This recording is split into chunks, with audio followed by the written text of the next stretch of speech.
وہ تو امتحان دے سکتے تھے، ہم نہیں دے سکتے۔ آؤ میں تمہیں کربلا میں بتاؤں، وہاب قلبی کی ماں، ایک بیٹا ہے، بیٹا مقتل میں گیا ہے، ماں دروازے پہ کھڑی ہے، کہتے ہیں حسین کو زحمت نہ دینا، تیری لاش لینے کے لیے آئے۔ مقتل کہتی ہے کہ قاتل نیزے کی انی پہ اس کے بیٹے کا سر لے کے آیا، اور سر لا کے خیام کے باہر آ کے کہنے لگا وہاب کی ماں کہاں ہے؟ یہ کہنے کے بعد سر خیمے کی طرف بھیجا کہ اٹھا اپنے بیٹے کے سر کو۔ ماں نے سر وہیں سے پکڑا، دوبارہ مقتل کی طرف پھینکا، اور پھینک کے میرے شہنشاہ امام صادق علیہ السلام اللہم صلی علی محمد وعلی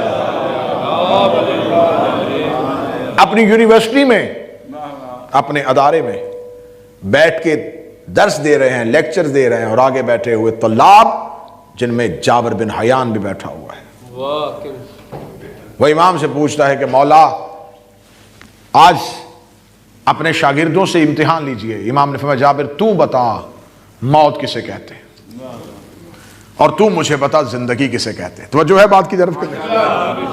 اسے کہا مولا سانس لینا زندگی ہے اور سانس کا رک جانا موت ہے۔ امام نے فرمایا تو نے غلط تعریف کی ہے، سانس زندگی نہیں ضرورت زندگی ہے، کیا بات ہے، اور سانس کا رکنا موت نہیں وجہ موت ہے۔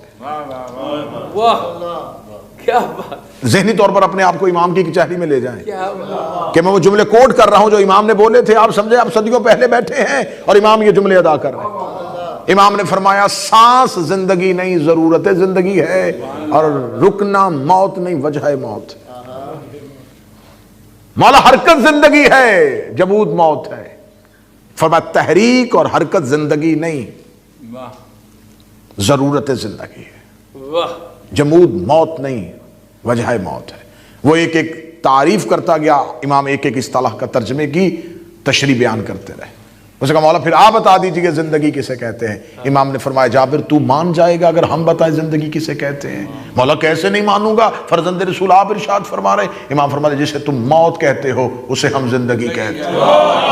واہ کیا بات ہے، تمہاری دنیا میں جسے موت کہا جاتا ہے اسے ہم زندگی کہتے ہیں۔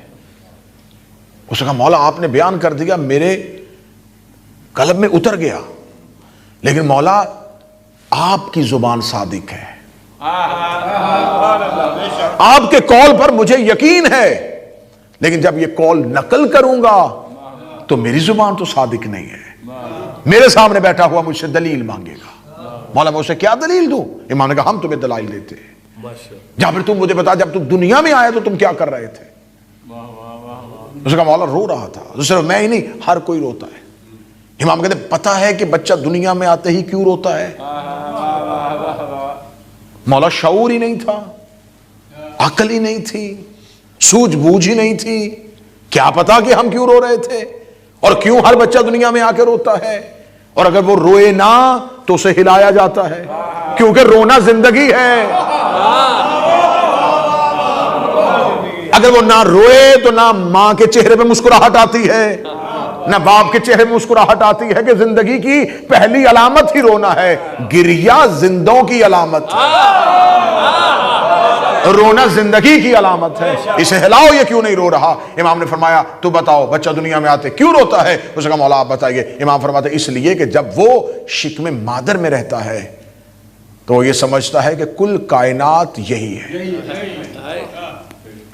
کل کائنات یہ شکم مادر ہے، اور جب وہ شکم مادر سے اس دنیا کی طرف منتقل ہوتا ہے تو وہ گھبرا کے رونا شروع کر دیتا ہے، کیونکہ وہ ایک عالم سے دوسرے عالم کی طرف آ رہا ہوتا ہے، وہ گھبرا کے رونا شروع کر دیتا ہے، وہ سمجھتا ہے میں مر رہا ہوں،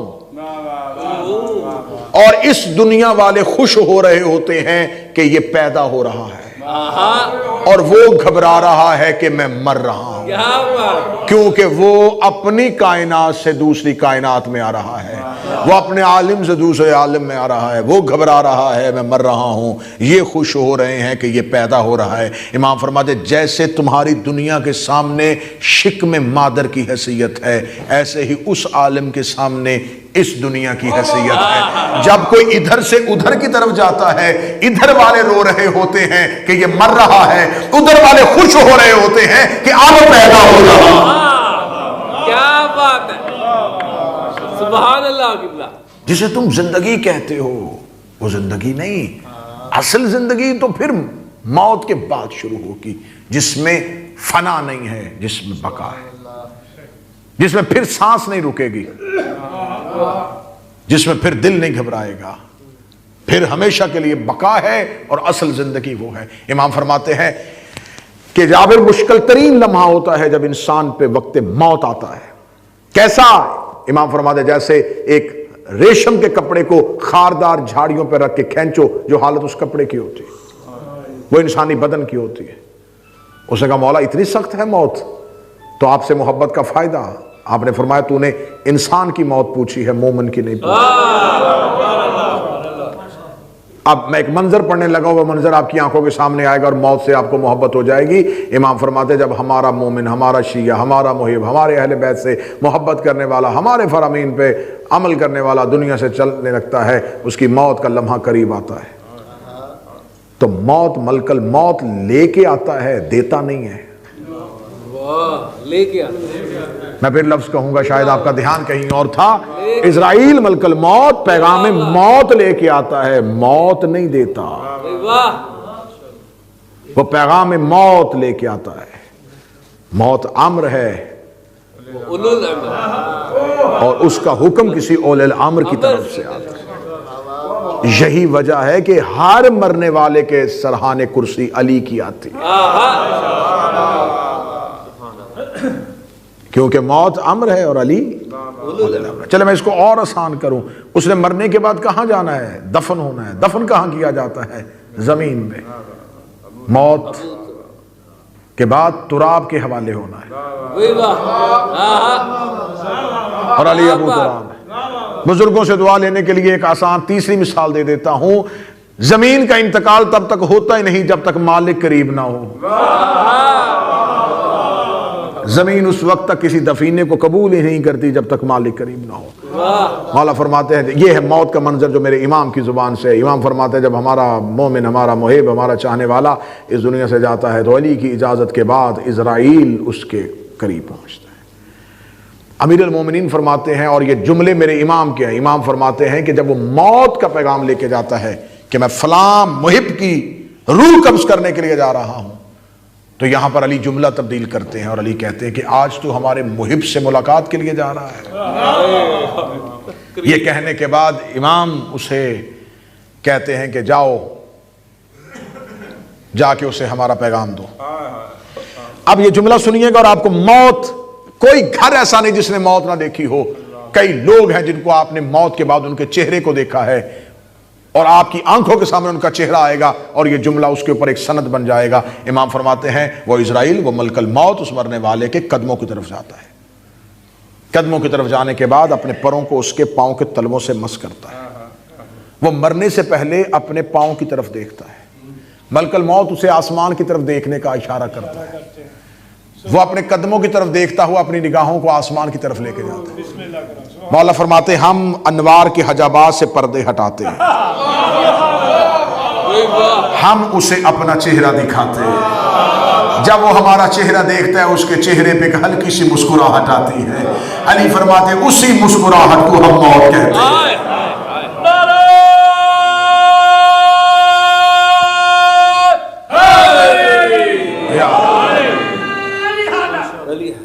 اب اس موت کو وہ اس لیے قبول کر لیتا ہے کہ جب وہ انہیں دیکھ لیتا ہے تو پھر اس کا بھی یہاں دیکھنے کو ہمارے ہاں اکثر یہ بات کہہ دی جاتی ہے جیسے کہ یہ حادثاتی اور ناگہانی اموات میں سے ایک موت ہے. اچانک کسی نوجوان کا بغیر کسی بیماری کے چلے جانا، یقیناً یہ عدل الہی ہے. کیا بات، یہ ہے مسلمان کی اور مومن کے اللہ کے تمام ان صفات پہ یقین کرتے ہوئے اس صفت کا بھی یقین کرنا کہ ہمارے ہاں توحید کو ماننے کے لیے یہ بھی شرط ہے کہ اسے بطور عادل مانا جائے. کیا بات، اسے مانا جائے کہ وہ عادل ہے. اگر اس نے یہ موت کا فیصلہ کیا ہے تو یہ ظلم نہیں ہے، یہ عین عدل ہے. یہ عین عدل ہے. اس کا تقاضا عدالت اس بات کا متقاضی تھا کہ اس نے کس لمحے کس کو لے کے جانا ہے. کیا بات. اور موت جب مومن کے قریب آتی ہے تو جب تک آتی ہے تب تک موت ہوتی ہے، جب آ جاتی ہے تو پھر وہ ملاقات میں بدل جاتی ہے۔ اور یہ صرف علی والوں کے پاس یہ شرف حاصل ہے کہ مدائن میں تھا اور آخری سانسیں تھی سلیمان محمدی کی۔ جب ملک الموت نے کہا کہ میں تمہیں لینے کے لیے آیا ہوں، اس نے کہا تب تک نہیں جاؤں گا جب تک وہ نہیں کہیں گے۔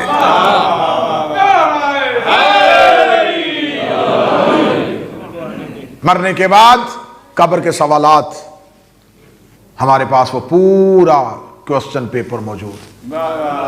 کتنا خوش نصیب ہوتا ہے وہ بچہ جس کو کمرہ امتحان سے جانے سے پہلے یہ بتا دیا جائے کہ آج کون سے سوالات آنے والے ہیں۔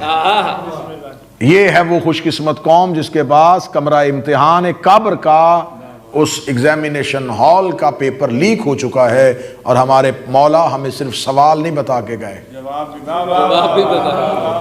بھی بتا کے گئے ہیں۔ جب تم سے یہ پوچھا جائے گا تو کیا کہنا ہے، جب تم سے یہ پوچھا جائے گا تو کیا کہنا ہے۔ اور ہمارے ہاں ہی ہے کہ ہم مرنے کے بعد بھی قبر میں تعلیم کے سلسلے کو منقطع نہیں ہونے دیتے۔ مرنے کے بعد تدریس کا سلسلہ ختم نہیں ہوتا۔ ہم قبر میں لٹا کے بھی کاندھے پکڑ کے دنیاوی نام لے کے ہلا کے کہتے ہیں، سن بھی سمجھ بھی۔ سننے کا تعلق کان سے ہوتا ہے، سمجھنے کا تعلق دماغ سے ہوتا ہے۔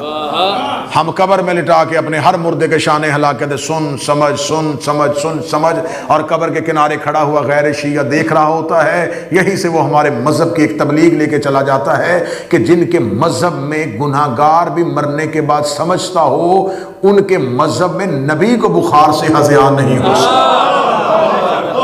کیا بات ہے، کیا ہم اپنے مرنے والے کو کہتے ہیں اسمع افہم، سن سمجھ، سن بھی سمجھ بھی۔ اور پھر اس کو بتایا جاتا ہے کہ ابھی تیری قبر میں کیا ہونے والا ہے۔ اچھا، ہونا اس کی قبر میں ہے، اور جو باہر بیٹھا ہے وہ بتا رہا ہے کہ ہم بتاتے ہیں کیا ہونے والا ہے۔ ابھی تیری قبر میں کون آئے گا اور جو آئیں گے وہ کتنے ہوں گے، اور وہ تم سے آگے کیا پوچھیں گے۔ یہ ہے مذہب جعفریہ کے مذہب کو قبول کرنے کا سب سے بڑا ترہ امتیاز۔ کتنے خوش قسمت ہو کہ ہمارے پاس ایک ایسا بہترین مذہب ہے کہ ہم زندہ ہو کے مرنے والے کو بتا رہے ہوتے ہیں کہ ابھی یہ ہونے والا ہے، یہ ہونے والا ہے۔ یہ ہے علی ولی اللہ پڑھنے کا فائدہ۔ علی اپنے نوکروں کو بھی عالم الغیب بنا دیتا ہے۔ یہ جو ابھی ہوا ہے یہ تو ہوا ہی نہیں، یہ تو واقع ہی نہیں ہوا، یہ تو وقوع پذیر ہی نہیں ہوا۔ تو جو وقوع پذیر نہ ہو وہ غیب ہوتا ہے، اور جو غیب کو جانے وہ عالم الغیب ہوتا ہے۔ تو جب علی اپنے نوکر کو یہ اعزاز دے کے جا رہا ہے کہ وہ بھی جانتا ہے کہ تھوڑی دیر بعد کیا ہونے والا ہے، تو وہ امام بھی جانتا ہے کہ اب کیا ہونے والا ہے۔ ہم اس کو بتاتے تیری قبر میں ملائکہ آئیں گے اور یہ سوال کریں گے، اور اکثر اہل سنت ہم سے سوال کرتے ہیں یہ تم قبر میں لٹا کے اپنے مردے کو کاندھے پکڑ کے ہلا کے کیوں کہتے ہو؟ میں کہتا ہم نبی کی حدیث پہ عمل کرتے ہیں، کیونکہ نبی نے کہا تھا علم حاصل کرو ماں کی گود سے لے کے قبر تک۔ واحد مذہب جعفریہ ہے جو مرنے کے بعد بھی تدریس کے سلسلے کو منقطع نہیں ہونے دیتا۔ ہم اپنے مرنے والے کو، اور پھر جب وہ اٹھایا جائے گا تو اس کے اٹھنے میں بھی ایک کمال ہے۔ ہم تمہیں بلائیں گے تمہارے امام کے نام پہ۔ میرے اللہ تو سب سے بڑا کائنات کا قادر مطلق ہے، تو اپنے نام پہ کیوں نہیں بلاتا؟ اگر وہ اپنے نام پہ بلاتا تو موسیٰ بھی آ جاتا اور فرعون بھی آ جاتا، ابراہیم بھی آ جاتا، نمرود بھی آ جاتا۔ اس نے اپنے نام پہ نہیں بلایا کیونکہ وہ تو رب العالمین ہے۔ اگر وہ موسیٰ کو طور پہ بھیج رہا تھا تو وہ فرعون کو تخت بھی دے رہا تھا، وہ ابراہیم کو نارے نمرود میں جاتا ہوا دیکھ رہا تھا اور نمرود کو شہنشاہیت بھی دے رہا تھا۔ سانسیں بھی وہ دیتا ہے، رزق بھی وہ دیتا ہے، سب کچھ وہ دیتا ہے، رب العالمین ہے۔ اگر وہ بلاتا تو اس کے بلانے پہ سارے آ جاتے۔ میرے اللہ تجھے بڑا پیار ہے اپنے حبیب سے تو رسول کے نام پہ بلا لے۔ فرمایا رسول کے نام پہ بلاتا تو مومن بھی آ جاتے، منافق بھی آ جاتے۔ کلمہ تو سب نے پڑھا تھا، بلاؤں گا اسی کے نام پہ جس کے نام پہ صرف مومن لبیک کہتا ہے، جس کی محبت کے لیے مومن ہونا ضروری ہے۔ بلاؤں گا میں تمہارے امام کے نام پہ۔ اب جب امام کے نام پہ بلایا تو بس آخری لفظ کہوں، یہ ہے تصور قیامت. یہ ہمارے مذہب کے علاوہ کسی مذہب کے پاس ہے ہی نہیں. جتنے میں نے آپ کو بتائے ہیں اعتقادات کے، کسی مذہب میں، ہمارے مذہب کے علاوہ بتائیں کسی کو پتا ہو کہ فرشتہ آ کے موت روح کیسے قبض کرتا ہے؟ کسی کو پتا ہو کہ قبر میں کیا ہوتا ہے؟ کسی کو پتا ہو کہ کیسے اٹھا جائے گا؟ کسی کو یہ پتا ہو کہ قیامت والے دن کس کے نام پہ بلایا جائے گا؟ اللہ نے واضح حکم دیا میں امام کے نام پہ بلاؤں گا. مولوی نے کہا ماں کے نام پہ بلائے گا. اگر وہ ماں کے نام پہ بلائے گا تو پھر تو نہ آدم اٹھے تو نہ حوا اٹھی.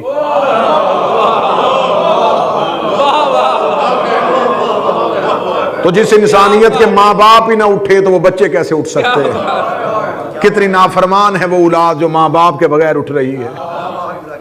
اللہ بلائے گا تو امام کے نام پہ بلائے گا. امام کے نام پہ بلانے کا تصور خدا نے کیوں رکھا؟ میرے مالک تو بلا امال کے نام پہ.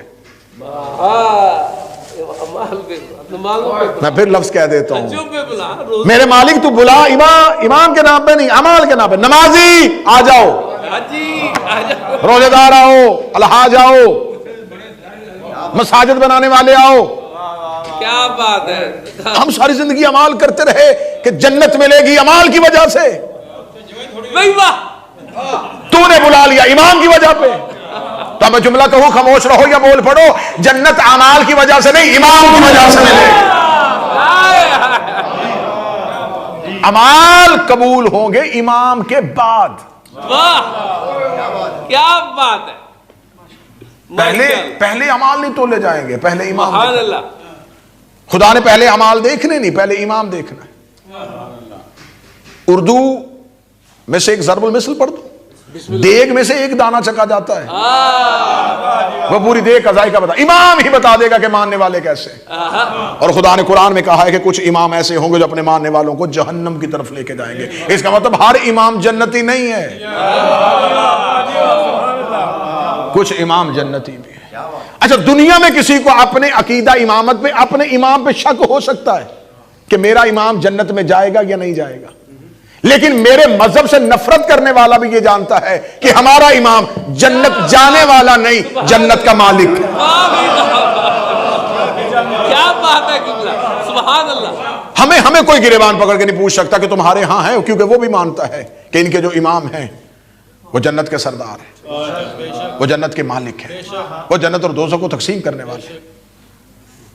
جب امام کے نام پہ بلایا جائے گا تو امام کے نام پہ بلانے کا تصور اس لیے ہے کہ اعمال بعد میں دیکھیں گے، پہلے امام کی.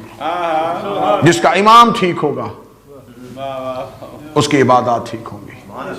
بس اسی کو قرآن میں سے اسی نظریے کو میں پروف کرنے کے لیے ایک پڑھ دیتا ہوں بڑی جلدی میں سے. چاندنی رات تھی یا دو امام گھر سے نکلے. امام کسے کہتے ہیں؟ جو آگے چل رہا ہو، جس کو فالو کیا جائے، جس کے پیچھے چلا جائے. چاندنی رات دو امام، قرآن منظر پورا لکھا، گھر سے نکلے. ایک حق کا امام، ایک باطل کا امام. حق کے امام کا نام موسیٰ، باطل کے امام کا نام فرعون. کچھ بندے حق کے امام کے پیچھے تھے، ایک لشکر فرعون کے پیچھے تھا. حق کا امام آگے جا رہا تھا اور اس کے فالورز پیچھے جا رہے تھے. اس کے پیچھے باطل کا امام تھا اور اس کے پیچھے اس کے ماننے والے. یہ اچانک سامنے آ گیا دریائے نیل. حق کے امام نے اللہ سے پوچھا، پیچھے والوں نے اللہ سے نہیں پوچھا. قرآن ممبر پہ لے آؤ، انہوں نے حضرت موسیٰ سے پوچھا، موسیٰ کہاں جائیں، سامنے موت ہے. موسیٰ نے کہا رکو میں اللہ سے پوچھتا ہوں. یہی طریقہ کار ہے، ماننے والا امام سے مانگے گا، امام اپنا سوال اللہ کے آگے رکھے گا. موسیٰ کدھر جائیں؟ سامنے موت ہے. فرمایا اللہ سے پوچھو. میرے مالک سامنے دریا، پیچھے فرعون. موسیٰ ہم نے تمہیں معجزہ دیا عصا کا، عصا دریا پہ مار. عصا کو دریا پہ مارا اور رستے بن گئے. کتنے؟ 12. نہ 3 نہ 13، 12. ہدایت کے رستے ہوتے ہی 12 ہیں، نجات کے رستے ہوتے ہی 12 ہیں. اور قرآن کہتا ہے کہ حضرت موسیٰ ان 12 رستوں سے اپنی قوم کو لے کے پار چلا گیا، کیونکہ حضرت موسیٰ کے پیچھے جو اس کے فالورز تھے وہ 12 قبائل پہ مشتمل تھے، اور ہر قبیلہ دوسرے کے اوپر اپنی سبقت لینا چاہتا تھا. ہر کوئی کہتا پہلے میں گزروں گا، پہلے میں گزروں گا. خدا نے کہا ہم رستے ہی 12 بنا دیتے ہیں، ہم رستے ہی 12 بنا دیتے ہیں. میرے مالک تو نے قرآن میں یہ واقعات جو لکھے ہیں، یہ کتاب کا حجم بڑھانے کے لیے لکھے ہیں، یہ کتاب کا سائز بڑھانے کے لیے لکھے ہیں، فرمایا تمہیں نصیحت دینے کے لیے لکھے ہیں۔ میں نے امام کی پاور، امام کی طاقت تمہیں بتائی ہے، امام کا اختیار تمہیں بتایا ہے کہ جو میرا بھیجا ہوا امام ہو، اس ایک امام میں اتنی طاقت ہوتی ہے وہ 12 قومیں پار کروا دیتا ہے۔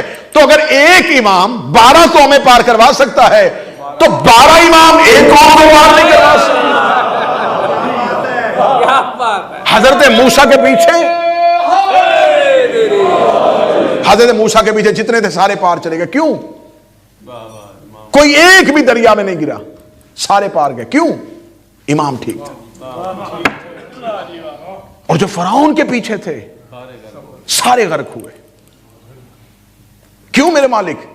ان میں سے ایک ایک کو دیکھ تو صحیح، ہو سکتا کسی نے تیرے راہ میں کبھی کچھ دیا ہو، کبھی کسی نے تجھے سجدہ کیا ہو، فرمایا کیوں دیکھوں ان کی اعمال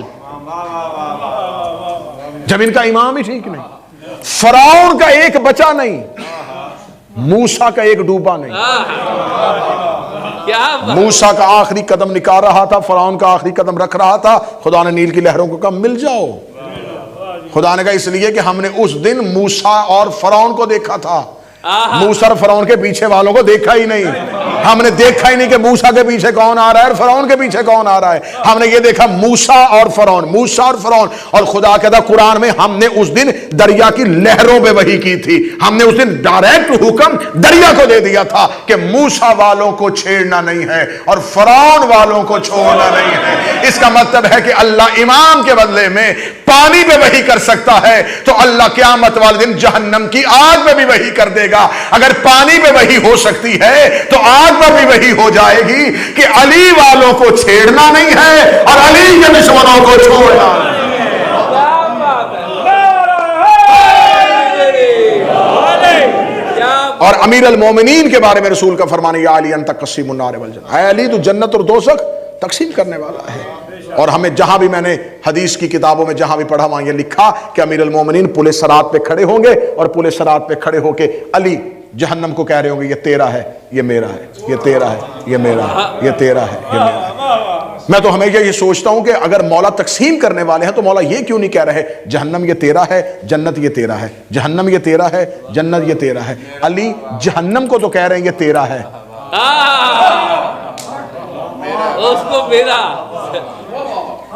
تو اس کا مطلب ہے جسے قرآن میں جنت کہا جاتا ہے اسی کو ہی آسمانوں پہ علی کہا جاتا ہے۔ کیا بات، علی جنت اور دوزخ کو علیحدہ علیحدہ تقسیم نہیں کریں گے بلکہ دوزخ کو کہیں گے یہ تیرا ہے اور یہ میرا ہے۔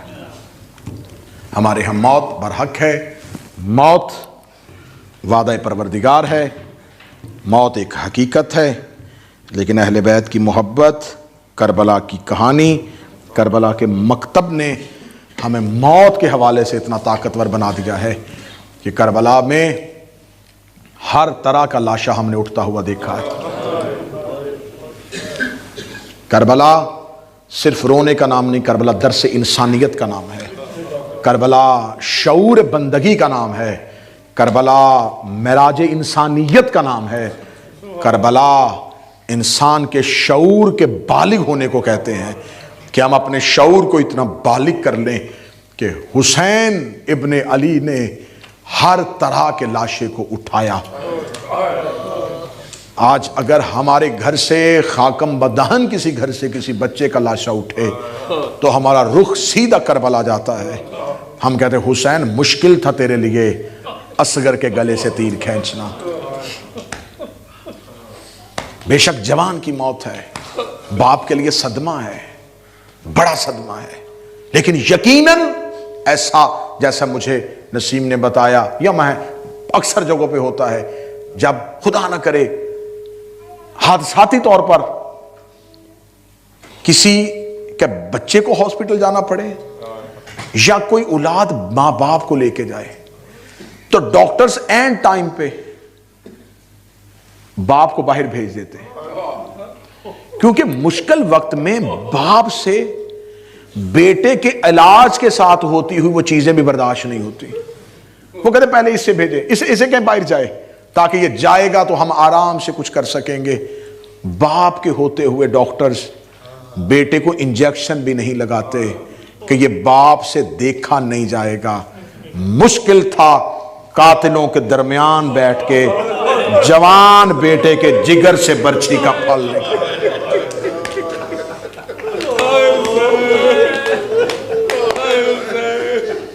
کیا یہ آسان تھا حسین ابن علی کے لیے؟ آپ اہل سنت ہیں یا شیعہ ہیں؟ آپ کسی کی موت کی وجہ سے اگر امام بارگاہ میں آئے ہیں تو آؤ میں تمہیں بتاؤں کہ کربلا کس چیز کا نام ہے۔ ہم اپنوں کو غم چھوڑ کے حسین کو کیوں روتے ہیں؟ اگر آپ کربلا شیعہ سنی بن کے تقسیم نہیں کرنا چاہتے، نفسیاتی طور پہ کربلا کو محسوس کرو، فکری طور پہ کربلا کو سمجھو۔ آسان تھا بیٹے کے جگر سے برچھی نکالنا؟ آسان ہوتا ہے کٹی ہوئی لاشوں کو اکٹھا کرنا؟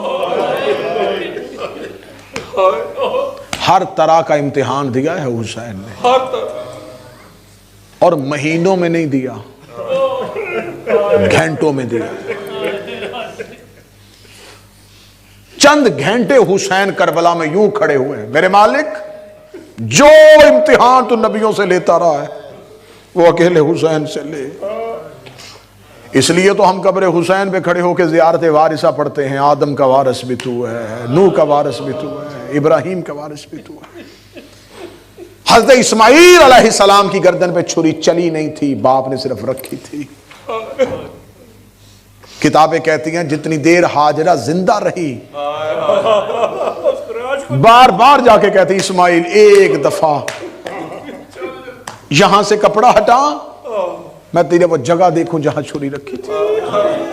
ماں چومتی زمین پہ گر جاتی، ابراہیم دیکھ کے کہتے ہاجرہ اللہ نے قربانی قبول کی ہے۔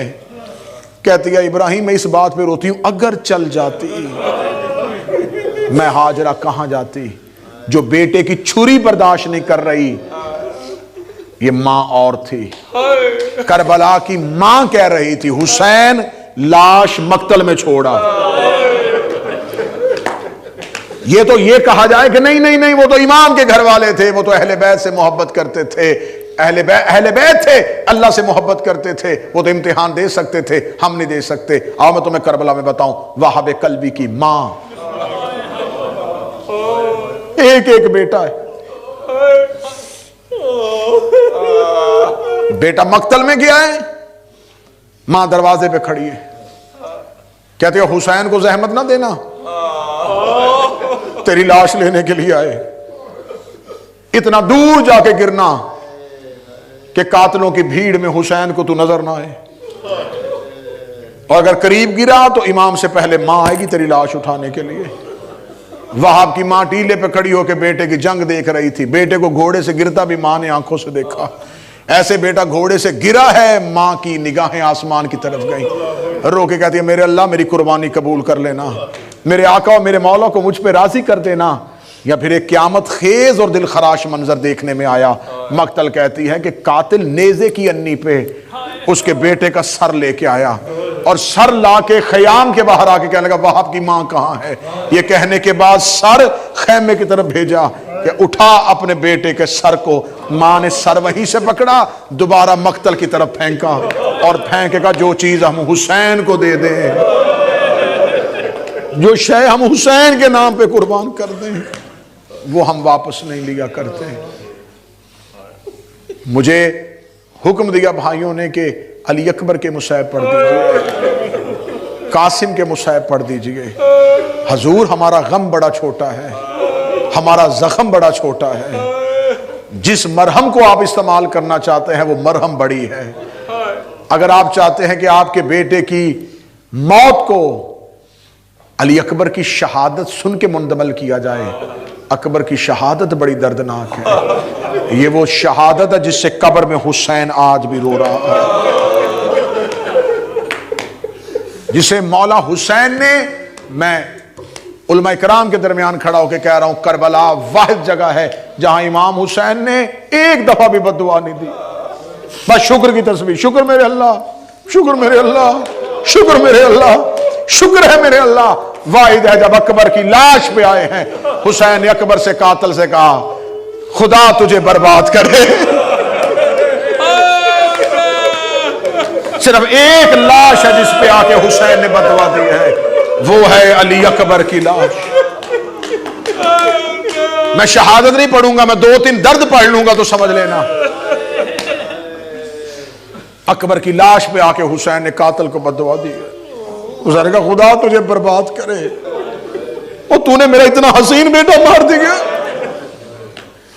یہ کہہ کے حسین لاش علی اکبر پہ بیٹھے۔ چلو دوسرا درد محسوس کرنا، ہر لاش پہ حسین چل کے گئے ہیں۔ جو کربلا گئے ہیں اپنی نگاہوں کے سامنے منظر لے کے آؤ، جو نہیں جا سکے مولا تمہیں لے کے جائے، آنکھوں کے سامنے منظر لے کے آؤ تو تمہارے محسوس کرنے میں تمہیں آسانی ہو جائے گی۔ آج بھی جا کے دیکھو خیام کہاں ہیں اور مقام علی اکبر کہاں ہیں۔ آج بھی عزادار خیمہ گاہ سے زیارت کر کے مقام علی اکبر تک آتے ہوئے ان کو اپنے پاؤں میں تھکاوٹ محسوس ہوگی۔ مخیم دور ہے مقام علی اکبر سے، خیمہ گاہ سے حسین گھٹنوں اور کوہنیوں کے بل سے لاشوں کی، قاتلوں کی بھیڑ میں سے حسین گزرتے جا رہے تھے۔ چلتے ہوئے حسین لاشا علی اکبر پہ جا رہے تھے۔ لاشا علی اکبر پہ جا کے حسین نے بیٹے کو ہاتھوں سے ڈھونڈا ہے۔ اسی جملے کو آپ سمجھ جاتے تو یقیناً اسی میں مصائب تھا۔ حسین نے اکبر آنکھوں سے نہیں ڈھونڈا، ہاتھوں سے ڈھونڈا ہے، کیونکہ بنائی جا چکی تھی، کمر ٹوٹ چکی تھی۔ حسین ابن علی ہاتھوں سے تلاش کر رہے تھے، اکبر اکبر اکبر۔ شہزادے نے باپ کا ہاتھ پکڑا، اپنے چہرے پہ رکھا، بابا تیرا اکبر یہاں ہے۔ بیٹے کے چہرے کی نرمی حسین ابن علی کے ہاتھوں کو محسوس ہوئی۔ جیسے ہی دیکھا یہ میرے اکبر کا چہرہ ہے، غریب زہرا بیٹے کے چہرے پہ گر پڑے۔ حسین نے اکبر کو چومنا شروع کر دیا، اکبر اکبر اکبر، موت تکلیف تو نہیں دے رہی؟ اکبر بتا نانا سے ملنے کی کتنی جلدی ہے؟ شہزادہ علی اکبر کے چہرے پہ حسین کا چہرہ تھا۔ کبھی اپنا رخسار اکبر کے رخسار پہ رکھتے، کبھی اکبر کی پیشانی چومتے، کبھی اکبر کا چہرہ چومتے۔ حسین ابن علی نے محسوس کیا کہ علی اکبر نے ایک ہاتھ کے ساتھ میری گردن کو تھاما ہوا ہے۔ حسین نے کہا اکبر مجھے دونوں بازوؤں کے ساتھ سہارا دے۔ علی اکبر کہتے کاش میں دوسرا ہاتھ اٹھا سکتا۔ دوسرے ہاتھ کو اٹھانے کا نام آنا تھا۔ غریب زہرا نے بیٹے کے چہرے سے چہرہ اٹھایا، آواز آئی اکبر تیرا بازو سلامت ہے؟ فرمایا بابا بازو سلامت ہے۔ اکبر تیرا ہاتھ سلامت ہے؟ فرمایا بابا میرا ہاتھ بھی سلامت ہے۔ تو میرا لال پھر تو نے کیوں کہا کہ کاش میں ہاتھ اٹھا سکتا؟ اکبر رو کے کہتے بابا ہاتھ بھی سلامت ہے، بازو بھی سلامت ہے، لیکن قاتل نے میرے سینے میں برچھی لگائی ہوئی ہے، تو برچھی کا پھل میرے سینے پہ ہے، اور اس نے برچھی کو توڑ دیا تھا۔ وہ کہہ رہا تھا اب میں دیکھوں گا حسین کتنا صابر ہے۔ غریب زہرا نے دونوں ہاتھ کمر پہ رکھے۔ حسین ابن علی کی آواز آئی تیرا قاتل کہاں کھڑا ہے؟ بابا وہ چند قدم کے فاصلے پہ کہہ کے لگا رہا ہے۔ حسین نے اپنا گھٹنا کربلا کی ریت میں رکھا۔ حسین کی آواز آئی اکبر تھوڑی دیر کے لیے میرا ساتھ دے، میں تیرے سینے سے برچھی کا پھل نکالوں۔ علی اکبر کی آواز آئی بابا ایسے نہیں، پہلے دادا ابراہیم بولا، دادا اسماعیل بولا، مدینے سے نانا بولا، نجف سے بابا بولا۔ آواز آئی سارے کربلا کے ٹیلوں میں کھڑے ہیں۔ حسین نے اپنے آنکھوں کو بند کیا، غریب زہرا نے برچھی پہ ہاتھ ڈالا، حسین نے یا علی کہہ کے برچھی نکالی، صرف